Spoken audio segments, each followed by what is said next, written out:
Активисты регионального штаба Общероссийского народного фронта отправились в рейд по незаконному предпринимательству. Для проверки общественники выбрали 3 давно знакомых адреса. Александр Хавренко расскажет подробнее. У владельцев мини-гостиницы «Восток» не было документов на право предоставления услуг гостиничного бизнеса. Со времени последней проверки владелец сменился, и у нового ИП есть разрешение на такой вид деятельности, как кратковременное размещение. Молодцы, то, что вы исправились. Спасибо вам, что вы работаете правильно. Владельцы торгового центра «Стерх» за отведенное им время изменили порядок назначения участка, и теперь их бизнес вполне законный. А вот к их соседям у общественников есть вопросы.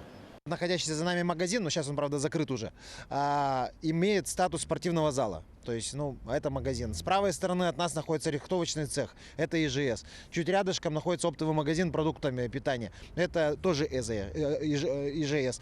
Опять мойка самообслуживания, тоже ИЖС. Напротив нас находятся пластиковые трубы. Это объекты лесного хозяйства. То есть, вот рядом вокруг нас находится 8 объектов одновременно. И из 8 объектов имеет статус продовольственного только вот один магазин.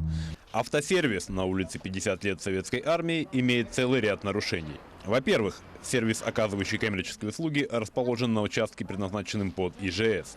В кафе, которое располагается тут же, нет элементарного уголка покупателя, ценники написаны от руки, и посетитель при всем желании не может узнать, кто владелец этого общепита. Использование земельного участка допустимо только лишь под жилую застройку и под проживание.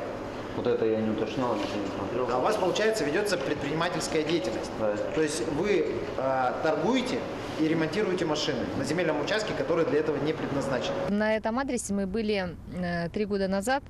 И ситуация, как говорится, усугубилась. Здесь было некорректное оформление земельного участка, то сегодня мы видим уже, что часть земельного участка самозахвачена. Также береговая полоса очень сильно замусорена. Все материалы, собранные во время рейда, будут переданы в соответствующие контролирующие органы, которые должны принять меры к нарушителям. Александр Хавренко, Павел Пахомов, Якутск.